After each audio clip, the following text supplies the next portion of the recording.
सेवा, जय जोहार, जय आदिवासी, जय संविधान। हम भारत देश के मूल निवासी और संविधान को मानने वाले और जल जंगल जमीन की रक्षा करने वाले, जय सेवा, जय जोहार। फिर से आपको मैं कुछ जानकारी साझा करना चाह रहा हूँ समस्या का जनों को, आदिवासी समाज व भारत के मूल निवासियों के लिए कि राजकुमार रौत जी को तो आप जानते ही होंगे, और कौन नहीं जानता राजकुमार रौत जी को, है कि नहीं।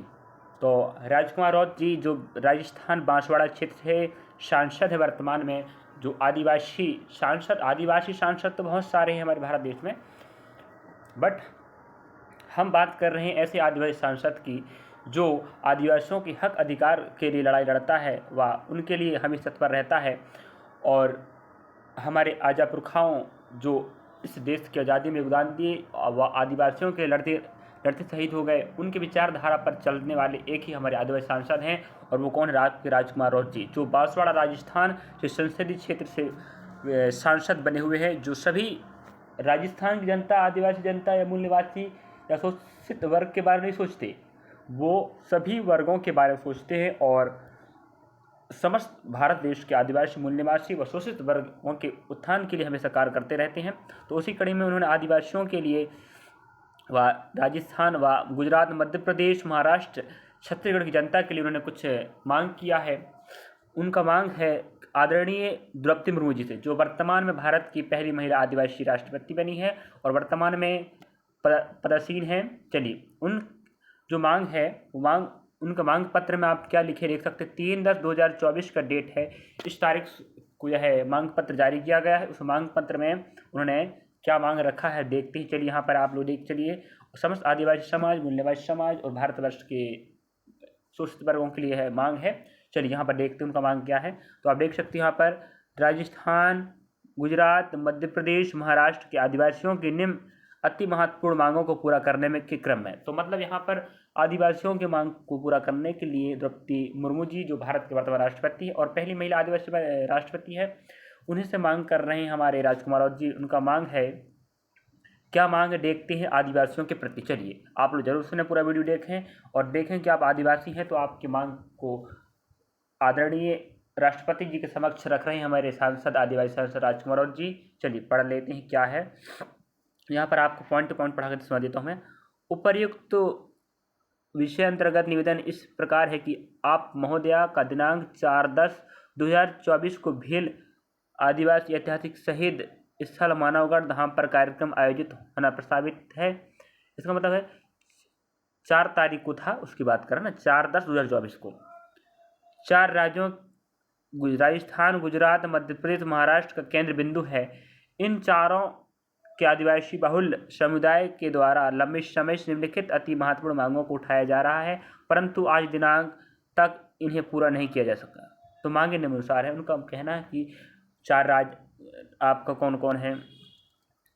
राजस्थान, गुजरात, मध्य प्रदेश, महाराष्ट्र, इन 4 राज्यों के आदिवासियों की मांग है।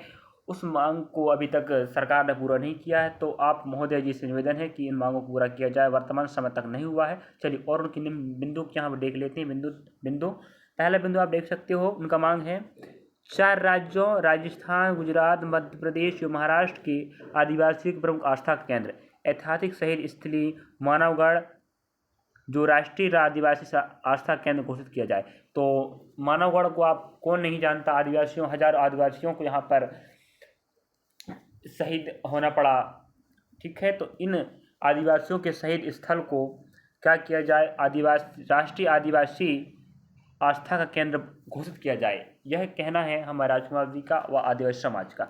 अब पहला पॉइंट तो आप ये हो गया, ठीक है, मानवगढ़ को राष्ट्रीय आदिवासी आस्था केंद्र घोषित किया जाए। दूसरा क्या मांग है?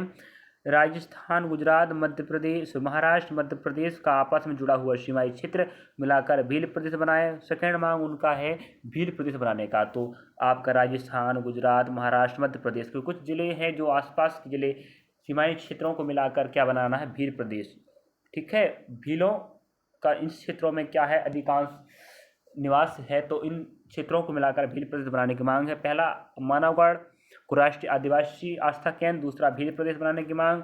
इसके बाद देखते नेक्स्ट थर्ड पॉइंट क्या कहता है, आप लोग देखिए और पढ़ते चल रहा हूँ मैं, सुनते चलिए आप लोग, पूरा सुनिए वीडियो यहाँ तक लास्ट तक की क्या मांग है राष्ट्रपति जी महोदय के सामने। सन 1931 तक राष्ट्रीय जनगणना रजिस्टर में जिस प्रकार से आदिवासी हेतु अलग से ट्राइबल कॉलम या आदिवासी कोड अंकित था, उसे पुनः बहाल किया जाए। इसका मतलब ये है कि प्राचीन पहले 1931 के समय जनगणना हो रहा था, उस समय आदिवासी या ट्राइबल जो कॉलम है वो अलग हुआ करता था। उसके बाद उस समय की तत्कालीन सरकारें या जो लोग हुआ करते थे अधिकारी, उन्होंने इस कॉलम को अलग कर दिया। तो उनका मांग है और आदिवासी समाज का मांग है कि हमें अलग से हमारा कोड फिर से बहाल किया जाए, पहले जैसा था वैसा। जिस कारण से क्या हो रहा है, लोग ताकि आदिवासियों का धर्मांतरण व मतांतरण ना ही हो सके। तो वर्तमान में आदिवासी समाज क्या कर रहा है, अन्य समाज आदिवासियों को हिंदू के साथ शामिल किया जाता है और हिंदू अलग होते, आदिवासी अलग होते, दोनों की सभ्यता संस्कृति अलग है। आदिवासी समाज ये कहता है तो हमें अलग से कोड दिया जाना चाहिए, उनकी मांग है। चलिए और एक बार रिपीट करेंगे मांगों को दोबारा शॉर्ट फॉर्म में। चलिए, मौर्य सम्राट कौन जानता है? मौर्य सम्राट अशोक महान के जमाने से आदिवासियों मुख्य श्रद्धा स्त्री वेड़ेश्वर होने के बावजूद भी आदिवासियों को उक्त क्षेत्र की जमीनों से वंचित रखा गया।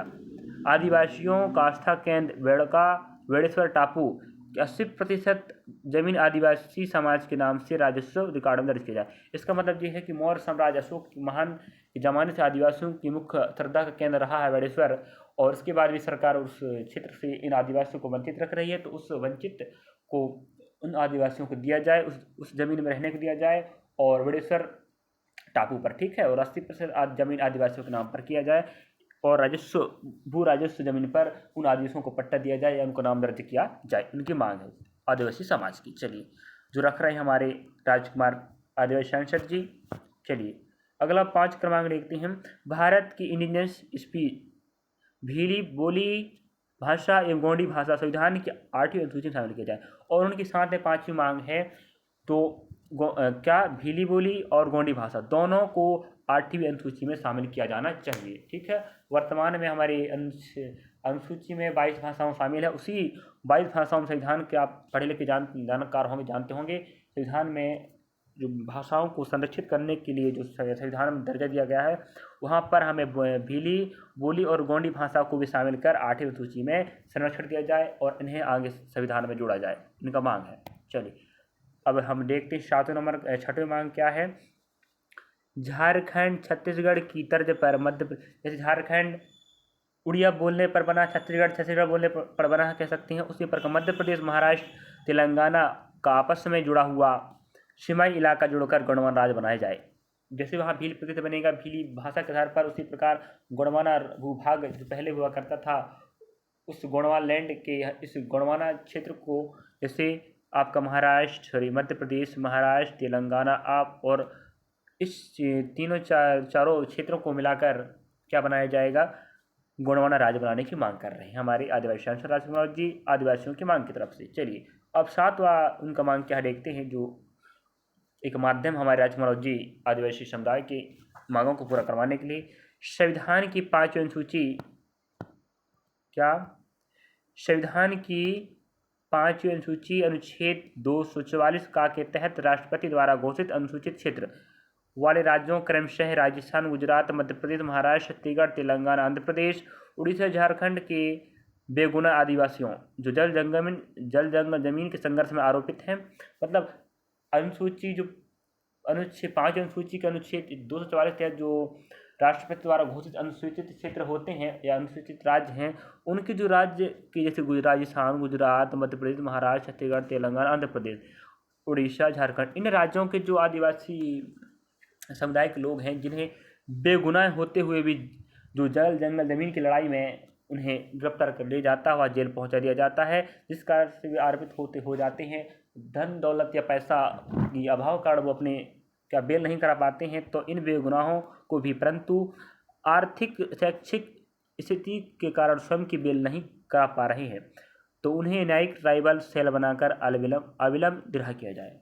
मतलब जो जल जंगल जमीन की लड़ाई कर रहे हैं, ठीक है, जो जल जंगल जमीन की लड़ाई कर रहे हैं, आप उन्हें क्या कर रहे हैं, जेलों में बंद कर रहे हैं। तो ऐसा ना किया जाए, और आप किए भी हैं तो इन सभी आदिवासी क्षेत्रों के जो राज्य हैं, इनके जो ट्राइबल जो अपराधी हैं, जिन्हें अपराधी बनाया गया है, उन्हें जल्द से जल्द रिहा किया जाए अविलंब, उनकी मांग है। चलिए हम एक बार आपको शॉर्ट रिपीट कर देते हैं, आप समझ गए होंगे।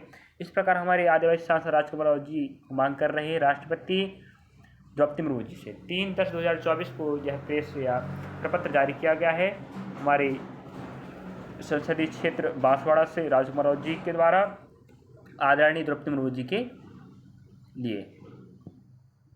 ठीक है, चलिए हम और दिखा देते हैं आपको, एक बार रिपीट कर देते हैं। पहला इनका जो मांग है, 4 राज्यों का जो आस्था का केंद्र है, कौन, मानगढ़ को राष्ट्रीय आदिवासी आस्था केंद्र घोषित किया जाए। दूसरा है राजस्थान, गुजरात, महाराष्ट्र, मध्य प्रदेश को आपस में मिलाकर भील प्रदेश बनाया जाए। उसके बाद इस नंबर का, पहले 1931 के समय क्या हुआ करता था, ट्राइबल कोड अलग हुआ करता जनगणना में, उसको हटाकर अब उसको आदिवासियों को हिंदू में शामिल किया गया, तो हमें पुनः बहाल किया जाए, ये मांग रखा गया है। उसके बाद बेड़ेश्वर के 80% जमीन को आदिवासियों के नाम राजस्व भूमि पर जोड़ा जाए। उसके बाद भीली बोली एवं गोंडी भाषा को संविधान के 8 अनुसूची में शामिल किया जाए। छठा नंबर का क्या है, झारखंड और छत्तीसगढ़ की तर्ज पर जो प्रदेश बनाए गए हैं, उसी प्रकार महाराष्ट्र, मध्य प्रदेश, तेलंगाना को आपस जोड़कर गोंडवाना राज्य बनाए जाए। संविधान की 5 अनुसूची के तहत जो आपके राज्य आते हैं, उन राज्यों के जो जल जमीन लड़ाई में जो आदिवासियों को आपने जेल में बंद करके रखा है, जो आर्थिक स्थिति एवं शैक्षिक स्थिति सही न होने के कारण वो अपने रिहा नहीं करवा पा रहे हैं, आपको उन्हें अविलंब रिहा किया जाए, इनकी मांग है। चलिए धन्यवाद, जय शिवा, जय जोहार, जय आदिवासी। तो हमारे राजकुमार राव जी के लिए मैं धन्यवाद देना चाहता हूं, जिन्होंने इन 7 मांगों को राष्ट्रपति महामहिम द्रौपदी मुर्मू जी के समक्ष रखे और समस्त आदिवासी समाज के लिए उन्होंने जो योगदान दे रहे हैं, या जो पुराने हमारे आदिवासी पुरखों के विचारधाराओं को लेकर चल रहे हैं और अनेकों मांग कर रहे हैं और हमेशा लड़ते रहे, ऐसे ही हम उनसे उम्मीद रखते हैं और आप लोग ऐसे ही उनका सहयोग करते रहें, जिससे वो और बेहतर करने का प्रयास करते हैं। चलिए धन्यवाद, जैसे वजह। अगर आप नया है चैनल में तो जरूर सब्सक्राइब कीजिए और बेल आइकन दबाइए और इस वीडियो को जरूर से शेयर कीजिए,